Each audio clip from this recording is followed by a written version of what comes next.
Bonjour à toutes et à tous. Cher Antony, c'est avec un grand plaisir je peux te recevoir ici à Paris. La France, tu le sais, est profondément attachée à l'alliance qui l'unit avec les États-Unis d'Amérique dans le cadre de l'OTAN, dont nous célébrons d'ailleurs les 75e anniversaire et aussi dans le cadre évidemment de nos relations bilatérales. Pendant presque 2 siècles et demi, nous avons toujours été ensemble de tous les combats avec les États-Unis d'Amérique pour la liberté.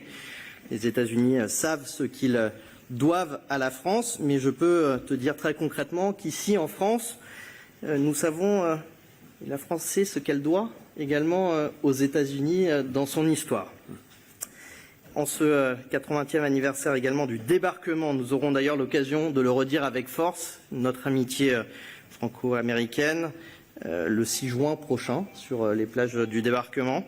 Et c'est dans cet esprit de liberté qui nous anime notamment, et c'est aussi cet même esprit de liberté qui nous a conduits à soutenir ensemble l'Ukraine. La Russie, vous le savez, mesdames et messieurs, mène depuis 2 ans une agression injustifiable contre un pays libre et souverain, non content d'ailleurs d'opprimer son propre peuple. Vladimir Poutine veut soumettre le peuple ukrainien, mais 2 obstacles aujourd'hui l'en empêchent depuis maintenant 2 ans. D'abord, bien sûr, le courage, on doit saluer ici, des Ukrainiens qui, depuis maintenant 2 ans, repoussent les assauts de l'armée russe. Leur combat est un combat de légitime défense, un droit, garanti d'ailleurs par la Charte des Nations Unies. Ce combat, il est juste et il faut systématiquement ici le rappeler. Ensuite, c'est la détermination des pays qui soutiennent l'Ukraine, notamment à maintenir son niveau de mobilisation dans la durée. La réunion ministérielle de l'OTAN à Bruxelles, d'ailleurs, doit demain être l'occasion pour nous d'intensifier notre soutien à Kiev et d'envoyer un signal très très clair de notre détermination à soutenir l'Ukraine dans la durée. La conférence de Paris du 26 février était également une étape décisive en ce sens et nous mettons dorénavant en œuvre les conclusions dans un certain nombre d'ailleurs de coalitions de pays couvrant les besoins des Ukrainiens avec les États-Unis, cher Antony. Nous coprésidons également la coalition sur l'artillerie dans laquelle nous poursuivons la mise en œuvre d'une partie de nos initiatives.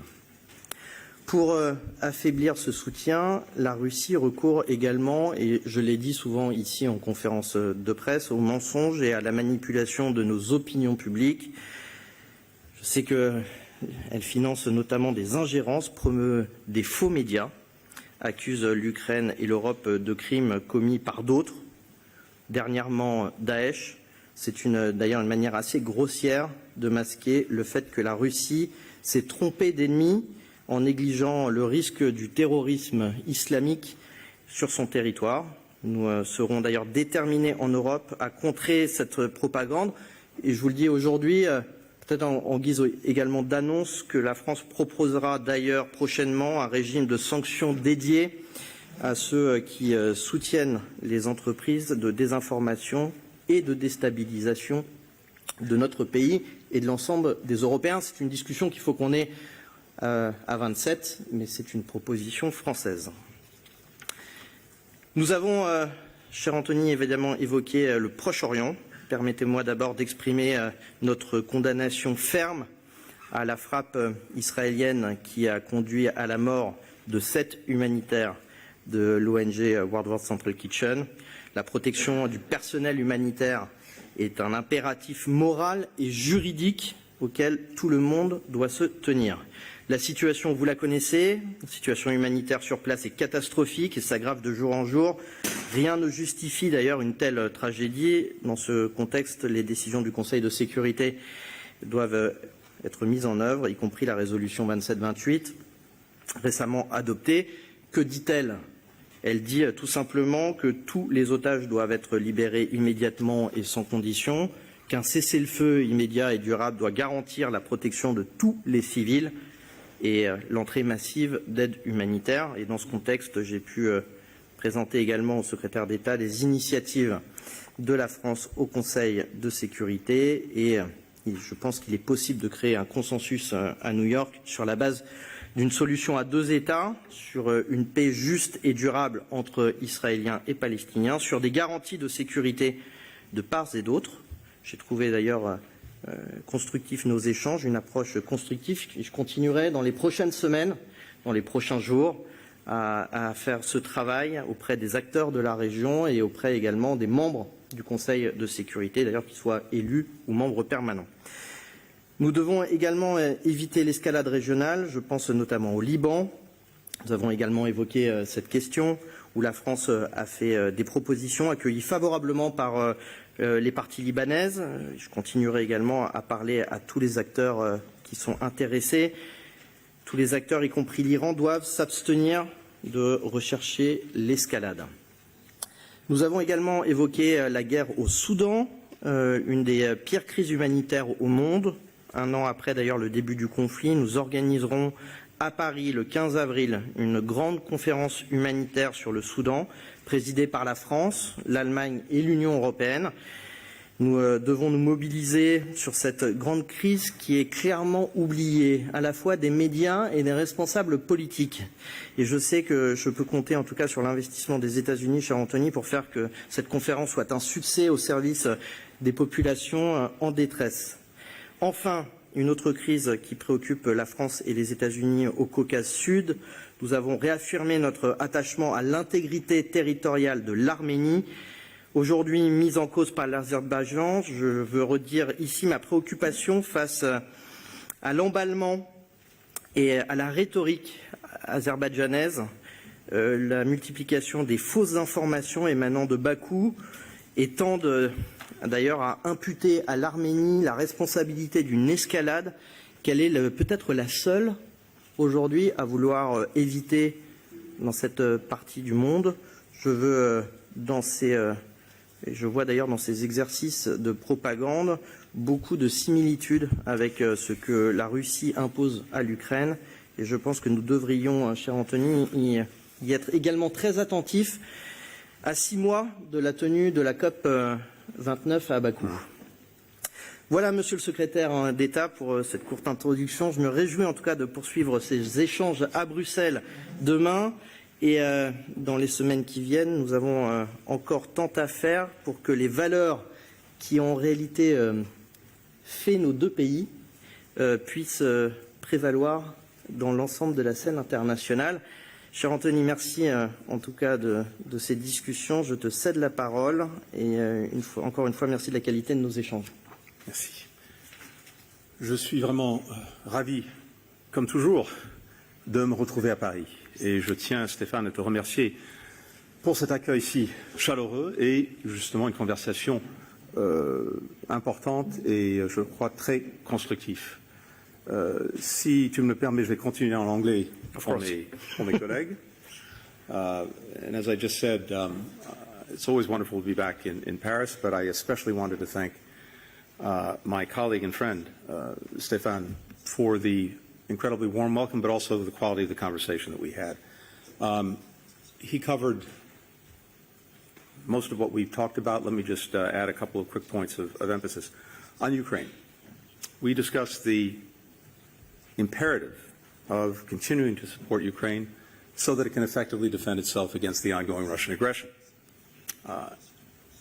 That's for today.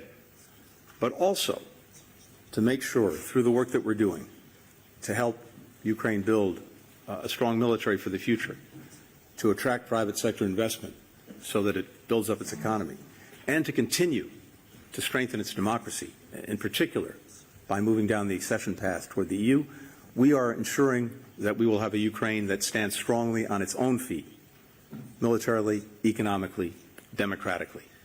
And that's the single best response to Putin's aggression. France has been a remarkable leader in this effort, both in making sure that Ukraine has what it needs to defend itself and also working to set it up for the long term. It's been a leader in burden sharing. Billions donated in military and economic assistance to Ukraine, but also rallying other countries, using its leadership to bring others along. We also see this leadership in the enforcement of sanctions and export controls to limit Putin's war machine. We are working day in, day out to effectively prevent the transfer of weapons and materials to Russia to fuel that war machine, to fuel its defense industrial base, including from Iran, from North Korea, and from China, something that we discussed today. This is not only a threat to Ukraine, it's actually a threat to European security as a whole.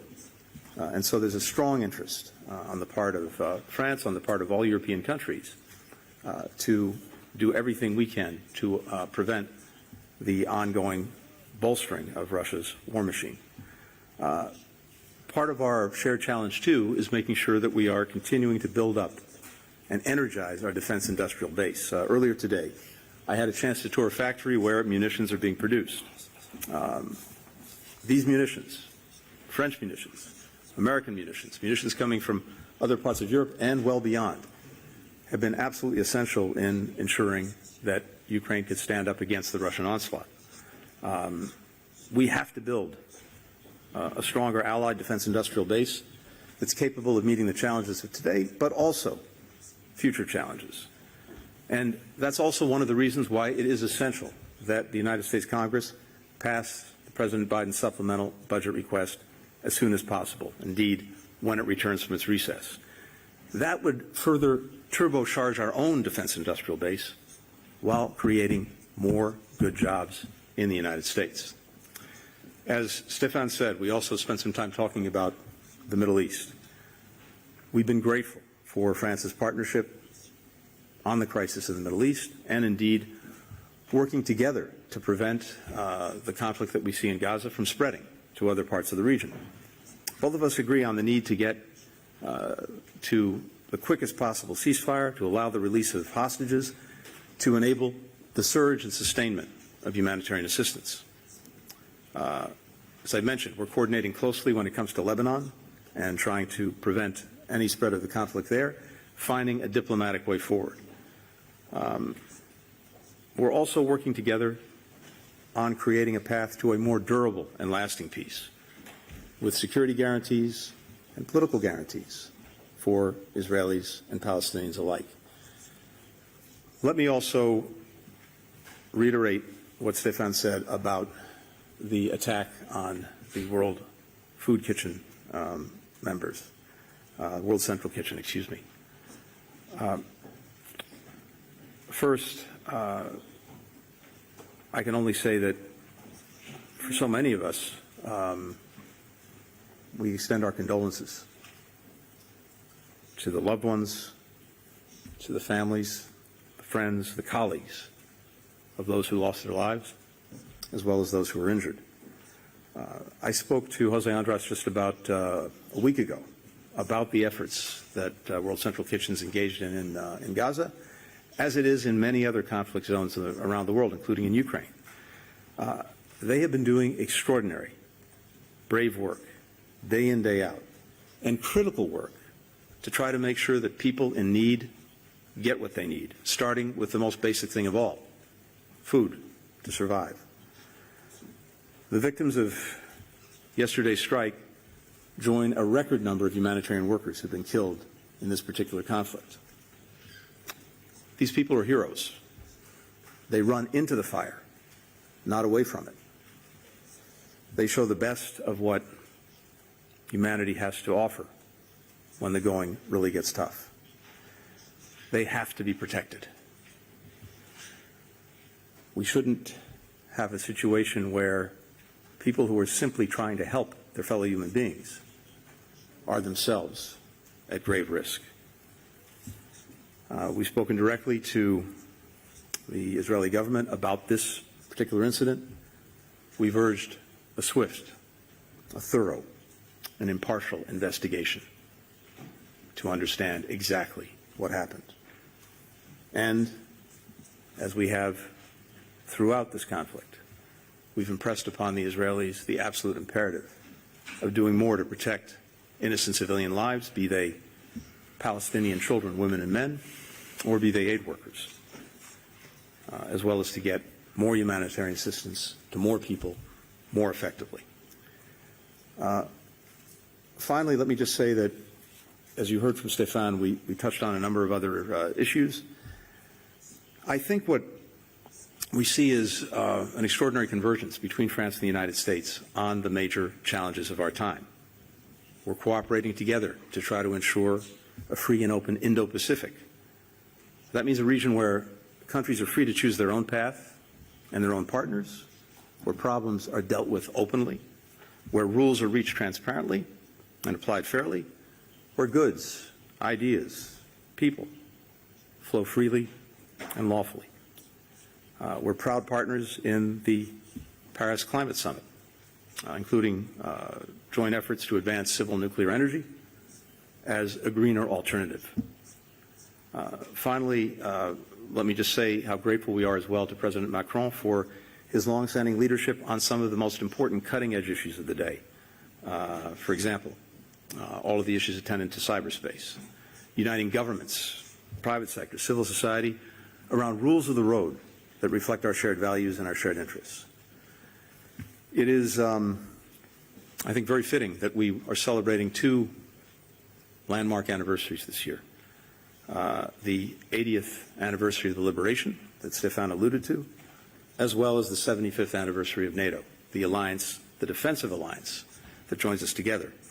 In fact, the 80th anniversary of the liberation is a good reminder of why we decided a few years after the end of World War II to come together in that defensive alliance to help ensure that something like World War II would never happen again, to make clear that countries in the transatlantic space would look out for each other, have each other's backs, and in so doing, make it less likely that aggression would occur.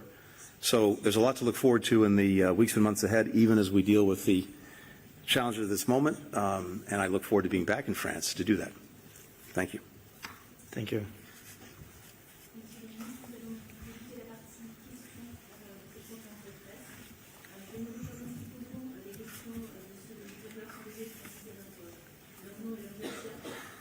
Par médias.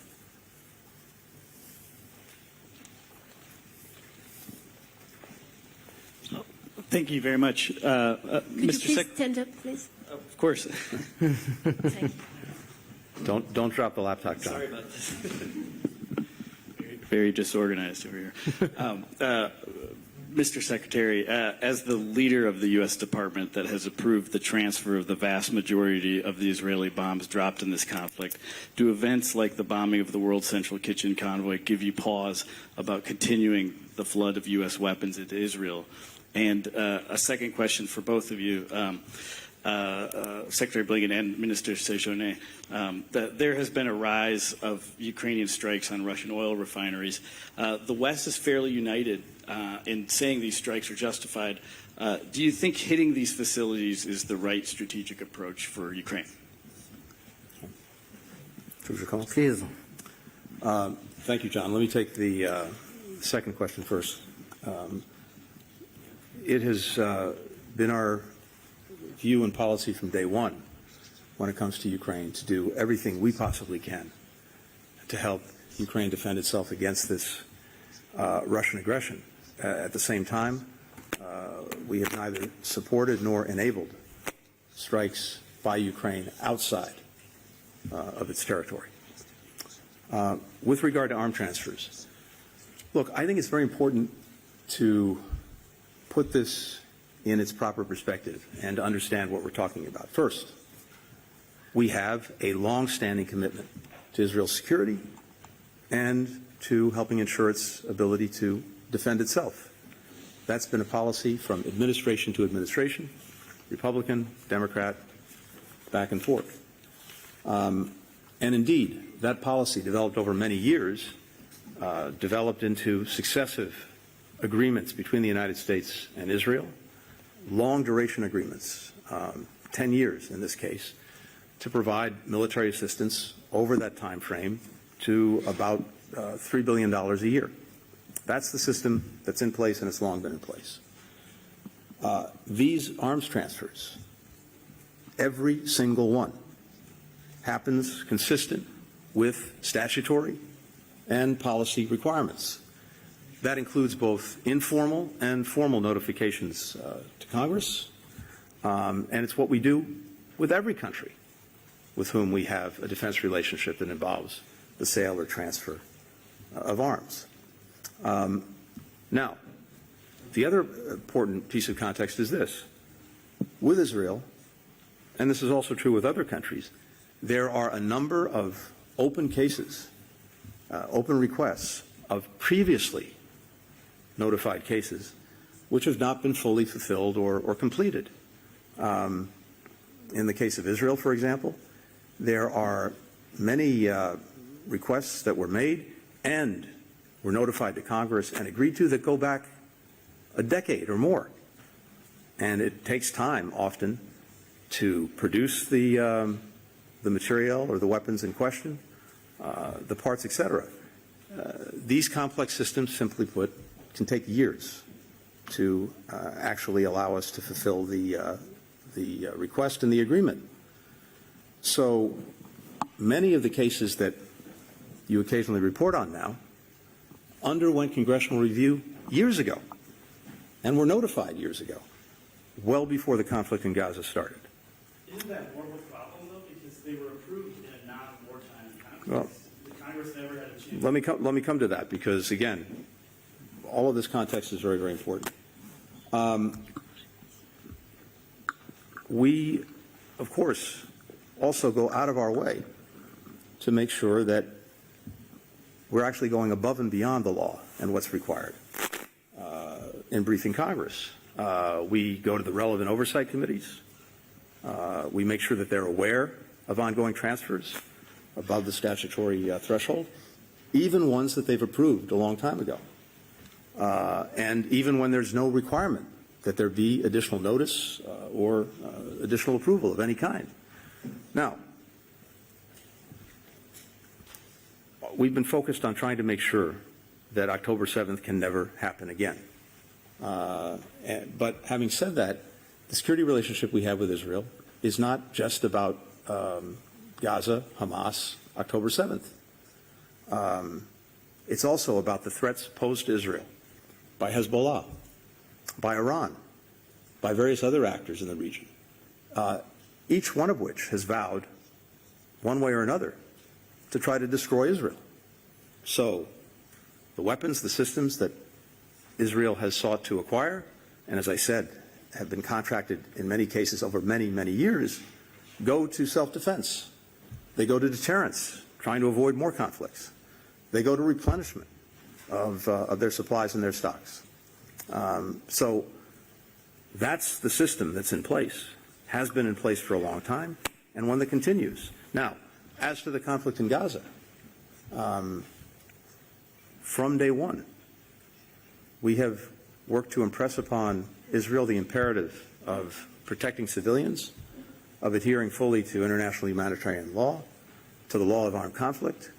That is something that we are looking at and review on a regular basis, and that we're engaged with Israel on a regular basis, including as recently as yesterday when we met by video with the Israeli delegation. Merci. Je vais être assez clair et direct, puisque pour ce qui est des attaques ukrainiennes sur les raffineries russes, le sujet est presque sans commentaire de notre part. L'Ukraine agit en légitime défense. Et nous considérons que c'est la Russie l'agresseur. Et dans ces conditions, il n'y a pas beaucoup d'autres commentaires à faire. Je crois que vous m'aurez compris. Une question de la presse française. Bonjour, Delphine Touitou de l'agence France Presse. J'ai une question concernant le raid israélien sur le consulat. La question s'adresse à vous deux, messieurs, s'il vous plaît. Sur le consulat iranien à Damas. Je voulais savoir si vous redoutez une escalade dans la région, et j'ai envie de poser la question qui est presque en follow-up avec ce qui s'est passé à Gaza récemment. Est-ce que Israël a franchi des lignes rouges d'après vous, et quelles seraient les lignes rouges d'après vous à Gaza ou ailleurs concernant la façon dont agit Israël en ce moment? Je commence? Oui, je t'en prie. Bon. Pour être très clair, tout le sens de notre action depuis le début, et je crois que le secrétaire d'État est dans la même dynamique, est d'empêcher l'escalade régionale. Tout le sens de l'action est d'empêcher l'escalade régionale. Et il y a des acteurs qui cherchent d'évidence l'extension du conflit.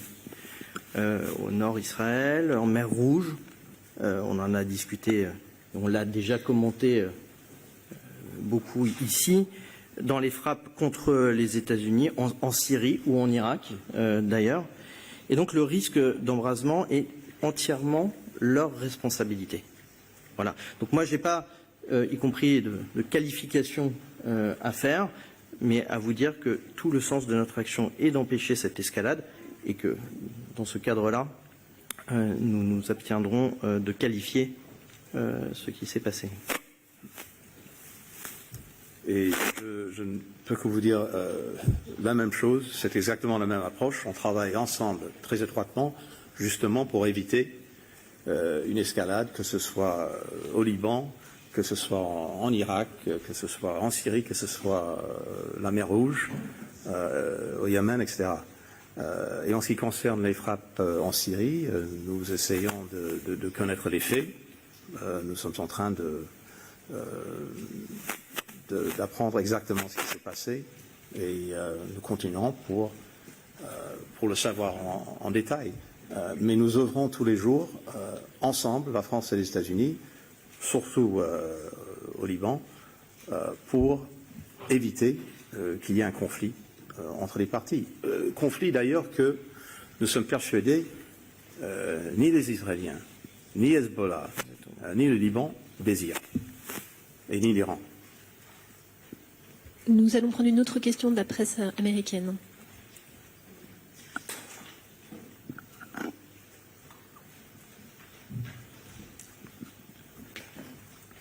Thank you. Hi, Simon Lewis from Reuters. I just firstly wanted to come back to the issue of the World Central Kitchen workers, the 7 workers who were killed by an Israeli strike. I had the honour of actually knowing one of them, Zomi Frankom, and I can testify to her zest for life, kindness, and selflessness that we could see in the work that she was doing. This morning I've seen an image of her Australian passport covered in blood.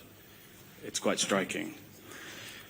Secretary Blinken, you've been warning for several months about the need for more humanitarian aid to get into Gaza. You recently talked about the near-famine conditions there. This is the reason why these World Central Kitchen workers were there. You've called for an investigation, but this isn't the first time that aid convoys have been hit. This isn't the first time that the Israelis have been taking action that's restricted aid, both going into the Gaza Strip and being distributed. So I really wanted to ask, are you going to do more if this continues? This has continued for months. Is there more than you can do than simply raise these issues with the Israelis? And if their investigation comes back with certain findings, is there some action that the United States, as the main backer of Israel, is going to take regarding that? And secondly, France has proposed a new UN Security Council resolution on Gaza that goes further than the one that the US abstained on last month, calls for decisive and irreversible measures taken by parties towards a two-state solution. Secretary Blinken, you've called for a pathway to a two-state solution, a Palestinian state. So will you support such a resolution? And to the Foreign Minister, regarding that resolution, are you assured of having US support for that? The US has used its veto several times since October to block resolutions on Gaza. So would you call on Secretary Blinken to not use the veto in this case? Thank you. Simon, with regard to humanitarian assistance, going back to the very first trip that I made to Israel after October 7th, a few days later, and every trip subsequent to that, I and many others, starting with President Biden, have worked to impress upon Israel the moral, the strategic, the legal imperative of doing everything possible to provide humanitarian assistance to people who need it. And of course, we've seen Israel take important steps over the last 6 or so months, whether it was opening Kerem Shalom, whether it was actually starting by opening the Rafah crossing to begin to allow assistance in, Kerem Shalom, guaranteed fuel deliveries, flour through the Ashdod port, opening a new gate, 96 gate, just a couple of weeks ago. Now the maritime corridor that many of us are working to establish. They've taken steps, but it is, simply put, insufficient. It is not enough to meet the needs of the children, the women, the men in Gaza who remain caught in a horrific crossfire of Hamas's making. So in our conversations with the Israeli government, including just last week when the defense minister was in Washington, and just yesterday when we were on a video conference with Israeli counterparts, we impressed again upon them the imperative of now surging and sustaining assistance, and not only getting it into Gaza, but within Gaza, getting it to everyone who needs it, including in the north, where, as you know, the conditions are the most challenged, and where World Central Kitchen was laboring to get assistance to people. So we and many others, including France, are intensely focused on this, and we are looking very carefully to see that necessary steps are taken to ensure that the assistance needed gets in and gets to people who need it. This also involves issues like much better coordination on the ground. We'll see what the investigation of the incident with World Central Kitchen reveals, but coordination has been a perennial problem, deconfliction, as well as other challenges, destroyed roads, lack of trucks within Gaza, things of that nature that have to be remedied, as well as the access points into Gaza. Having said all of that, I'm not going to get into hypotheticals or get ahead of myself or get ahead of the administration. All I can tell you is this is an area of intense focus and absolute necessity. When it comes to the Security Council, France and the United States work very closely together as permanent members on pretty much every issue that comes before the Council, including this one, and I look forward in the days and weeks ahead to talking about the current effort, other efforts that may come forward. We share the same objectives.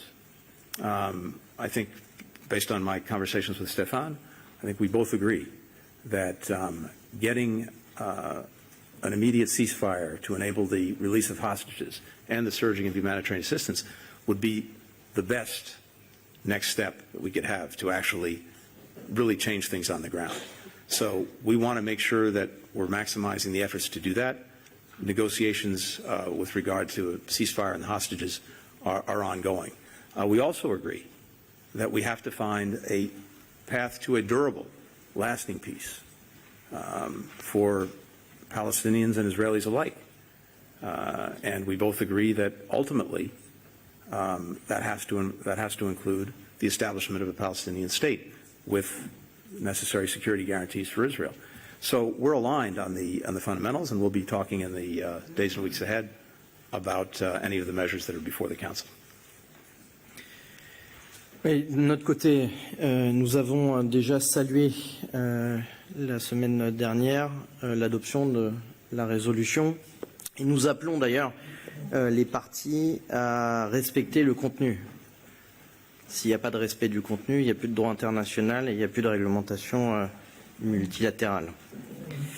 La France est également, et vous l'évoquiez, à l'initiative pour travailler au Conseil de sécurité, avec d'ailleurs ses partenaires, donc les États-Unis, sur les paramètres de cette sortie de crise, notamment les paramètres politiques. Alors il y a plusieurs endroits où on discute des paramètres politiques, fois dans un certain nombre de cercles diplomatiques où on construit autour de la solution d'ailleurs à deux États l'ensemble des dispositifs qui pourraient être la voie de déboucher sur la crise politique, mais accompagné effectivement d'un cessez-le-feu, de l'entrée d'aide humanitaire et d'un dispositif politique qui nous permette de garantir la sécurité de part et d'autre. Et puis, nous avons également discuté avec le secrétaire d'État, et c'était aussi le sens de ma visite en Égypte avec mon homologue égyptien, jordanien. C'est également une partie de la visite que j'ai effectuée au Guyana, qui est également membre élu du Conseil de sécurité des Nations Unies, sur ces périmètres justement de sortie de crise et une éventuelle résolution. Pour tout vous dire, nous allons continuer à concerter l'ensemble des membres du Conseil et plus largement, je pense, les pays qui sont dans la région. Et nous devons pouvoir, et c'est notre intuition et notre certitude, trouver un consensus qui est le plus large possible autour de la sortie de crise durable. Ça doit en passer par une nouvelle résolution. Ça en passera par une nouvelle résolution. S'il peut y avoir un autre biais, il y en aura un autre. Mais en tout cas, je pense que c'est de la responsabilité de la France d'entrevoir cette solution. Nous allons prendre une dernière question pour la presse française. Merci Philippe Ricard pour le journal Le Monde. À propos de l'Ukraine, je voulais savoir si les points de vue entre la France et les États-Unis étaient rapprochés sur la possible invitation de l'Ukraine à rejoindre un jour l'OTAN. Est-ce que vous en avez discuté aujourd'hui, en prélude bien sûr au sommet de Washington en juillet? Et puis, petite question à propos de l'Iran vis-à-vis de l'Ukraine. Est-ce qu'on sent un regain d'inquiétude des autorités occidentales à propos de la livraison de missiles iraniens à la Russie dans le conflit en Ukraine? Où en est-on? Quelles sont les informations que vous avez à ce sujet? Merci.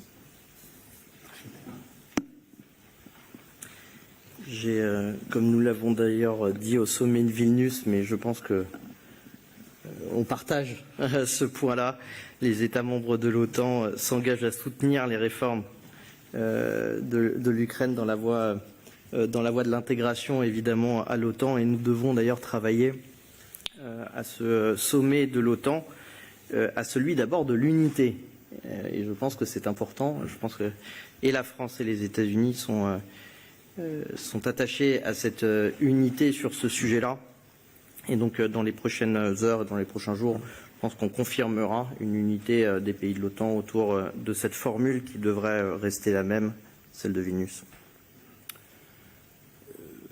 Effectivement, nous avons évoqué un peu le sommet de l'OTAN et l'Ukraine, mais nous en parlerons beaucoup plus en détail dans les jours qui viennent à Bruxelles, lors de la réunion des ministres des Affaires étrangères de l'OTAN. Comme les alliés ont dit à Vilnius, l'Ukraine sera membre de l'OTAN. Pour nous, il est question d'avoir une très bonne et une très claire feuille de route pour arriver à cette conclusion.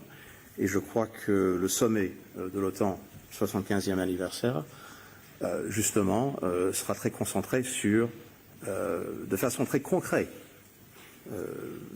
comment établir cette feuille de route, ou pour utiliser notre image, le pont nécessaire pour l'aboutissement de l'Ukraine comme membre de l'OTAN.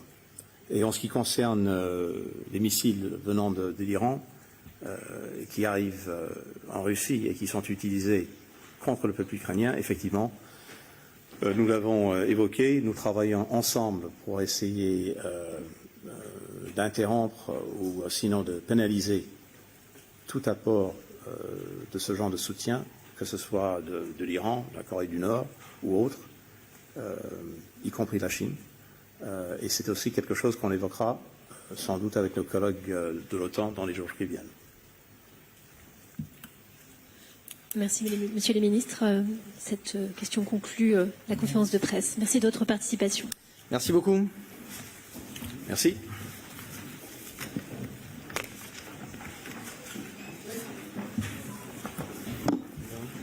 Merci beaucoup. Merci. À très vite alors. Oui, on se voit tout à l'heure. Merci. Ça